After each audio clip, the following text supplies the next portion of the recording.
Hey, what's going on, guys? Foodless is back. Today we're making homemade focaccia, and then we're gonna make amazing grilled cheese sandwiches with it, and we're gonna do it all on our outdoor grill. Stick around, I'll show you how.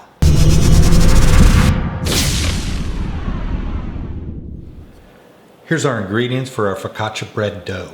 I have 3½ cups of bread flour in my stand mixer. This is 1 package of active dry yeast, or 2¼ teaspoons. A 1/4 cup of extra virgin olive oil. Here we have 2 teaspoons of sugar and 2 teaspoons of kosher salt. This is 1 1/3 cups of warm water. I've heated it up to about 110 degrees. We'll add our yeast to the water and let it start to activate. If you're new to the channel, you enjoy a little kitchen content, go ahead and hit that subscribe button. We'll put out a weekly video, you get to watch for free.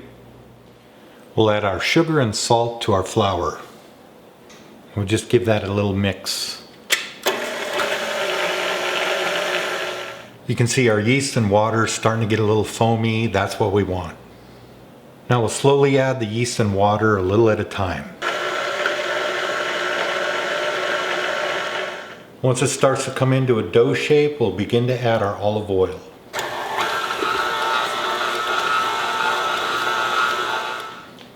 We got a pretty nice dough here, and we'll take it out and we'll get it ready to rise.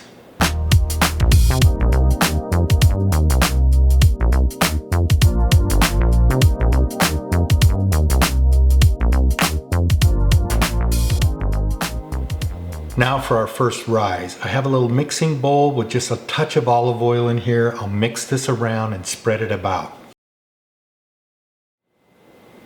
And we'll cover this with a little damp kitchen towel. We'll set it in a nice warm environment. We'll let it rise. It'll double in size. It'll take about 1.5 hours. Our second rise is going to go directly into our pan. This is a 13½ by 9-inch baking pan. You could use a bigger pan if you'd like, you just have thinner bread. Since we're making sandwiches, we're using a smaller vessel so we can get that nice thick focaccia bread sandwich. I brushed the pan liberally with olive oil. Don't be afraid to use a little extra olive oil because focaccia is basically an oily crusted bread.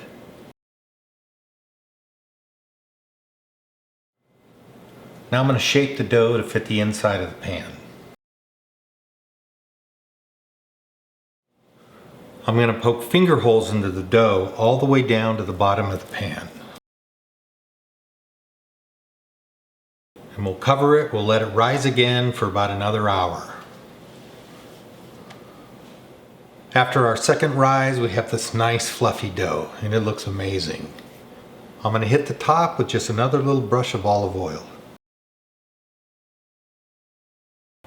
I'm going to season this with a little everything bagel topping. I love the punch of that dehydrated onion and garlic, the poppy seeds, the sea salt, and the sesame seeds.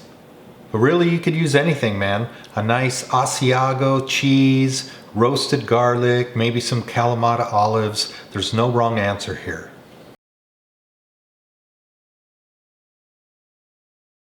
I'm going to tell you how we do this on our grill. It's going to be a little tricky. Ultimately, I want to bake this at 400 degrees for about 20 to 25 minutes.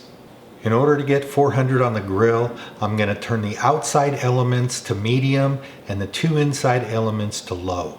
We'll stick our focaccia in and hopefully we get a nice even distribution. Let's take it out to the grill.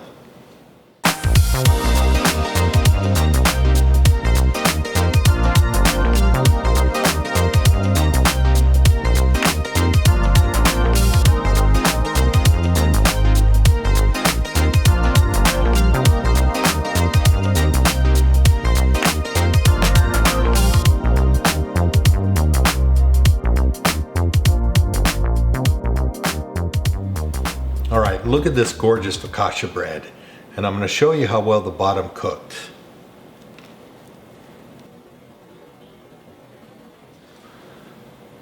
Since we're going to make sandwiches, I'm going to trim off these edges, and I'll use these for croutons.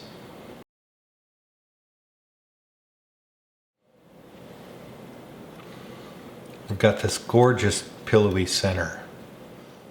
Alright, so I've quartered these and I'm going to make 4 grilled cheese sandwiches, and I've also cut them in half. So the plan here is that we're going to invert these. We're going to cook them inside out. So I'll take my crusty topping, put that in the center, and my bottom piece, and we'll grill these outside pieces. We're going to use 3 different cheeses. I have some Munster and some American that's going to provide that nice creamy texture, and a little bit of provolone that's going to provide that stringy goodness. I'm going to use a little butter and some mayo on the outside to get that nice grilled texture. Let's go ahead and get these sandwiches put together and get them out to the grill.